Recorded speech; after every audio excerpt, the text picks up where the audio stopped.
Well, hey there, you're on the internet, I have too much free time, and welcome to the Triple N Network, where all you newbie nib nerds can find all the news you'll need. Let's look at an ink today, shall we? Today's ink is by Noodlers, but it's one of their specialty inks. In this case, their Bernanke ink, or Bernanke, as I just call it. Bernanke Blue.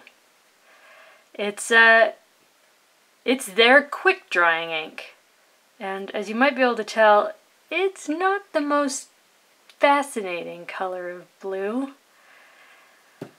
All the tests were done in this Nemosine or Nemosine Singularity with a 0.6 stub. So fairly small-ish stub. Check out the chromatography. As you might be able to tell, not a great deal of water resistance. There is a little bit of potential for shading, but really not much. And it's just this like solid color of blue. There's this slight purpliness down at the bottom, but that's where it's palest. And then just blue, blue, and more blue up at the top. Let's check out the paper test, shall we? Top down in density. Clairefontaine 90 grams per square meter. If my camera will focus.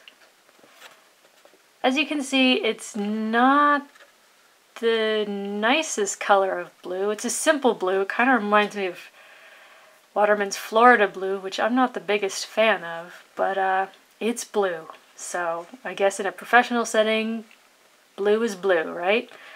Now it does dry almost instantly, as advertised. So I did these 5 strokes, and then as soon as the 5th one was done, ran my finger over it, and as you can see, only the bottom of the 5th stroke in each one was still wet. Now, I said there was great dry time, not the brightest or most interesting of colors.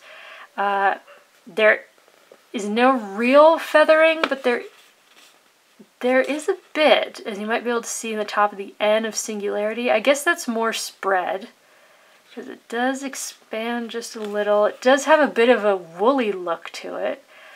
There's no real shading. The water test is okay.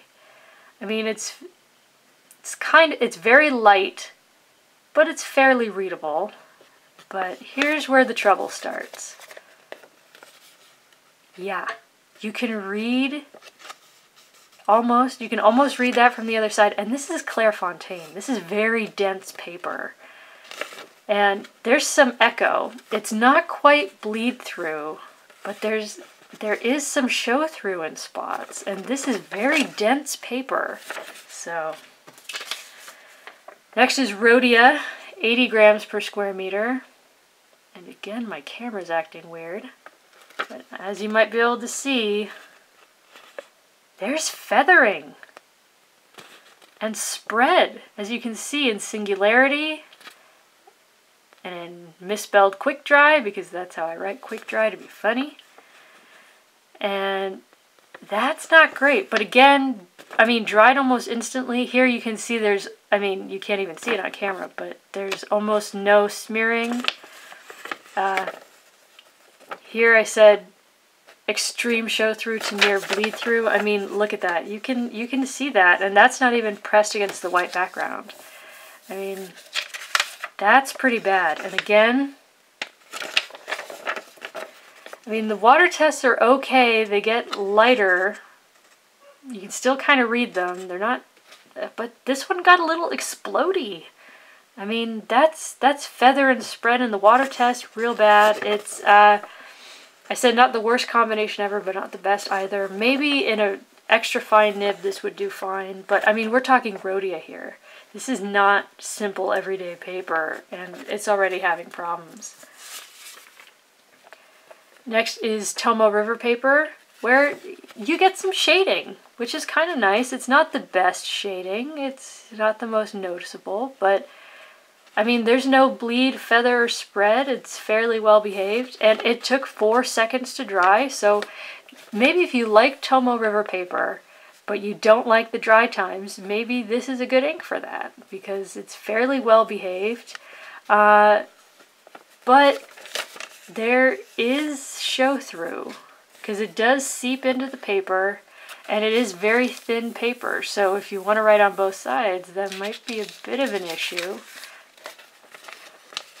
And look at that.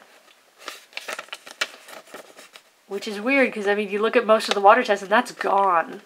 I mean, that is just gone. And yet those dots...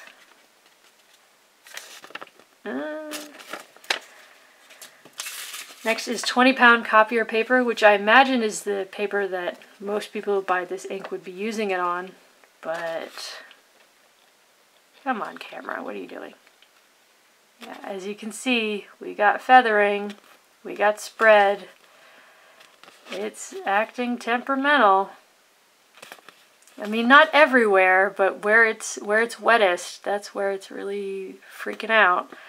So maybe in an extra fine nib it would do well, but yeah, again, dries almost instantly. So in that regard, did fine.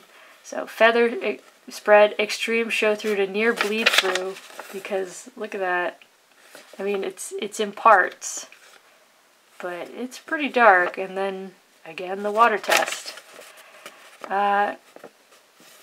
There it got kind of explodey. Not great. Feather and spread and expansion.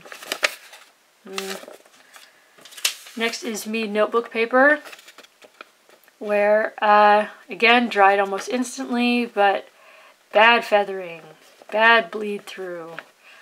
And the color got really flattened. I mean, it got really pale, like noticeably more pale.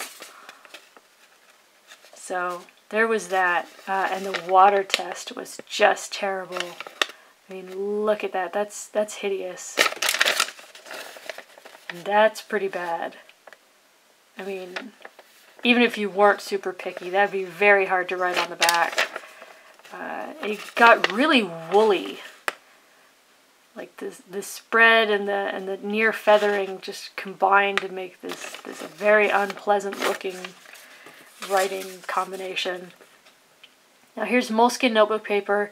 Again, dried almost instantly, but again, look at how light that got. I mean, that's almost, it looks almost watery. It's just washed out. It's not great. Here, as you can see in the word feather, there's feathering and there's spread and there's that woolliness again. It's really not great. Water test was fairly readable, but it was also fairly expansive. I would not really recommend this ink on this paper, even in a finer nib, just because of the way the ink works. I feel like it would still be a very problematic pairing of ink and paper. So there you go. There's Noodler's Bernanke Blue. If my camera would focus. What's wrong with my camera today? Anyways, as you might be able to tell from the bottle, I've used a fair bit of it, but it's not always the prettiest ink, and it's a bit troublesome. I'll say this, I'm glad that I'm not left-handed, because if I had to rely on inks like this, and I loved fountain pens, I would be greatly disappointed. I mean, Noodler's does a lot very well, but here this ink is just, it's too troublesome. It's too troublesome for most things. It's, yeah. I mean, it does what it's supposed to do, and it does it well. It dries very quickly, but it's not a very interesting blue, and it's troublesome, even on things like Rhodia paper. So, for your consideration, Noodler's Bernanke Blue. Here in this small Nemosine stub. If you've had experiences with this ink, please let me know. I'd love to hear them, because, I mean, I don't rely on this ink. But if you do, if you need it, do let me know. If you like the video, please give it a thumbs up. If you'd like to see more, please subscribe to the channel. And thanks for watching. And so long from the Triple N Network. Bye.